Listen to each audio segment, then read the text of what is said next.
धर्म विज्ञान आध्यात्मिकता का जो समावेशित करते हुए गुण ज्ञान को आपने इतनी सरलता से हमारे बीच में रखा है, उसके लिए आपका बहुत बहुत धन्यवाद। इसी के साथ में हमारे बीच में आज हमारे अधिकारी माननीय कृष्णगिरी जी, पूर्व वक्ता प्रोफेसर एम.पी. अग्रवाल जी, पूर्व वक्ता श्री सर्वेश जी और अनुपम श्रीवास्तव जी, जिन्होंने मुझे यहाँ आमंत्रित किया और मुझे सौभाग्य दिया कि मैं आप लोगों के बीच में कुछ अपनी बात रख सकूँ। मैं सभी लोगों को प्रणाम करता हूँ। अपनी बात शुरू करने के पहले मैं अपना 1 मिनट का संक्षिप्त परिचय देना इसलिए आवश्यक समझता हूँ कि मेरी कही हुई बात कोई पूर्व वक्ता जिन लोगों ने जो बातें कही हैं, ये फिलोसफिकल सारी बातें हैं, मैं बड़ी व्यवहारिक बात करने वाला हूँ। और हो सकता है किसी बात से कोई मतलब वैचारिक टकराव भी हो सकता है थोड़ा मोड़ा, तो उसको क्षमा करेंगे और उसको मेरी व्यवहारिकता के हिसाब से आप उसको लेंगे।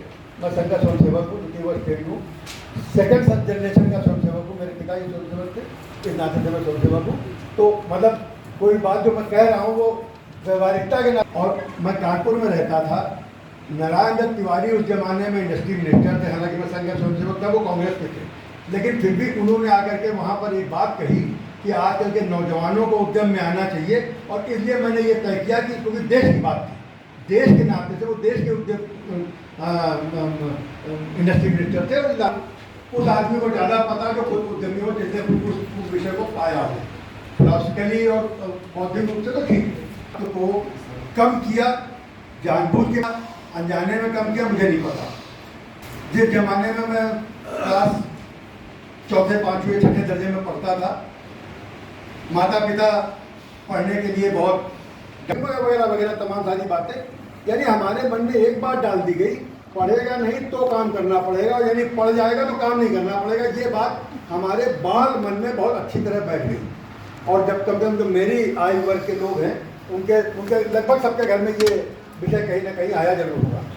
अब पढ़ गए, हम पढ़ने के बाद हमारे मन में ये आया कि जब हम पढ़ गए तो हम काम क्यों करें। माता पिता ने यही कहा था ना, पढ़ोगे नहीं तो काम करना पड़ेगा। तो पहली बात तो ये हुई कि ये गलती हमसे हुई है, जाने में अनजाने में। मुझे नहीं पता कैसे गलती हुई, लेकिन ये जाने अनजाने में ये गलती हुई। और अब इसमें जो बहुत सारे लोग बैठे हुए जो अभिभावक हैं, उन सबके लिए मैं एक निवेदन पहला ये करना चाहता हूँ, बच्चों को कभी ये ना कहें कि पढ़ोगे तो काम करना पड़ेगा, नहीं पढ़ोगे तो काम करना पड़ेगा। ये बिल्कुल गलत परंपरा है, ये गलत थॉट है। इसको बिल्कुल मैं नए सिरे से मतलब पहले सिरे से इसको मैं वो करता हूँ। दूसरी बात ये है, जो बेरोजगारी की बातें हो रही हैं, बहुत सारी बेरोजगारी की बातें हो रही, मुझे ऐसा लगता है कि इसमें से ज़्यादातर बातें राजनीतिक हैं। मैं आपको एक काम देता हूँ, मैंने खुद काम ये किया है, मैं आपको भी एक काम देता हूँ। आप अपने मोहल्ले में, अपने परिवार में मुझे ऐसे 2% लोगों को ढूंढ के दिखाइए जो कोई काम न करते हैं। मेरा पूरा अनुभव है, मेरा पूरा विश्वास है कि हर आदमी कोई ना कोई काम कर रहा है। वो बेरोजगार क्यों है और बेरोजगारी की संख्या कहाँ पर है, ये अर्थशास्त्री लोग जो बैठे हुए हैं, इनके हिसाब से जो बेरोजगार है वो क्या है। हमने एक मना स्थिति पैदा कर दी कि तुम पढ़ जाओगे तो तुम्हें फलानी नौकरी मिल नहीं सकते। अब सवाल ये है कि स्वार्थी हो जाने का मतलब क्या, सब कुछ मेरे लिए नहीं, स्वार्थ परमार्थ के लिए। आज जितने भी टाटा बिरला, जितने भी आप धर्मशाला देख रहे हैं, जितने कुआं खुदे हुए हैं, जितने नहर बने हुए हैं, जितने पुल बने हुए हैं, वो सब किन लोगों ने बनाए? वो उन लोगों ने बनाए जिन्होंने बहुत पैसे कमाए हैं, स्वार्थ सिद्ध किया है। और जो स्वार्थ सिद्ध करने के बाद अपना परिवार, जो अपनी आवश्यकताएं पूरी हैं करने के बाद उन्होंने उस बचे हुए अतिरिक्त धन को समाज के काम में लगाया है। यानी स्वार्थ से परमार्थ हो, इसलिए हमें स्वार्थी होना। हम क्या स्वार्थी नहीं रहेंगे, ये बिल्कुल झूठ है। और आप कभी निस्वार्थ काम कर ही नहीं सकते। स्वार्थ तो, लेकिन हमें तो भी शर्म आती है ये कहने में, हम गैर शर्म है।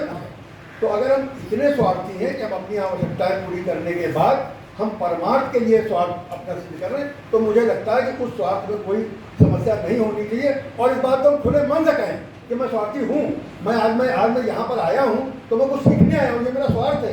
मैं कुछ लोगों से मिलने आया हूँ, ये मेरा स्वार्थ है। मैं कुछ लोगों से परिचय करने आया हूँ, ये मेरा स्वार्थ है। तो लेकिन उस स्वार्थ का मैं उपयोग ये नहीं करने वाला हूँ कि मैं इनको पकड़ करके मैं कल मुख्यमंत्री पास पहुँच जाऊँ, ये नहीं करने वाला। मैं इनके पास इसलिए आया हूँ, इनसे मित्रता करने आया हूँ कि मैं इनकी मित्रता करने के बाद मैं समाज में कुछ और अच्छा काम कर सकूँगा, कुछ और लोगों के लिए कुछ भला काम कर सकूँगा।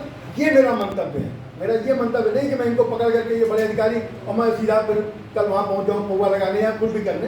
तो पहली बात ये। एक बात हमने और कही अपने बच्चों को, आमतौर पर जो मैं व्यवहारिक बात कर रहा हूँ, बिल्कुल आप बच्चों से पूछते भैया तुम्हें क्या बनना है? हमें डॉक्टर बनना है, हमें फलाना बनना है, हमें नेता बनना है, मास्टर बनना है। आपने कब अपने बच्चे से ये पूछा कि तुम्हें क्या करना है? अरे भाई, बनना तो रिजल्ट है। आप कुछ करोगे तो जो उसका परिणाम है वो आप बनोगे। आप कहो हमें पढ़ाना है, अगर आपने कहा पढ़ाना है तो आप मास्टर बन जाओगे, और आपने कहा हमें मास्टर बनना है तो पढ़ाना भूल जाओगे। आप एक मास्टर बनने का जुगाड़ करने लगोगे कि कैसे नकल करने, कैसे पीएचडी करने, कैसे मास्टरी करने और मैं मास्टर बन जाऊँ ना। आपको क्या करना है? आपको बनना नहीं है, आपको करना है, और काम करने से कार्य की सिद्धि है। अगर मैं सेवा करूँगा तो मैं सेवक बनूंगा। मुझे सेवक बनना है, इसके लिए मुझे कुछ चोला उड़ना पड़ेगा, मुझे कुछ नकली बाल लगाने पड़ेंगे, कुछ बड़े बाल कराने पड़ेंगे, कुछ पीले रंग के वस्त्र पहनने पड़ेंगे ना। हमें सेवा करनी है। तो पहली बात तो ये, हम अपने बच्चों को ये पूछना बंद करें तुम्हें क्या बनना है। उसको ये जानने की उसकी रुचि क्या है, जो उसकी रुचि है वो उसको करने दें। अच्छा, काम कोई छोटा नहीं है। पहले ज़माने में जब मैं अपना करियर शुरू कर रहा था तो उस ज़माने में डॉक्टर, इंजीनियर और 4, 5, 6 करियर हुआ करते थे, और उससे ज़्यादा कुछ करियर ज़्यादा होते नहीं थे। अब ज़माना बदल गया है, बहुत करियर अवेलेबल है। और मुझे उस ज़माने में एक साहब मुझे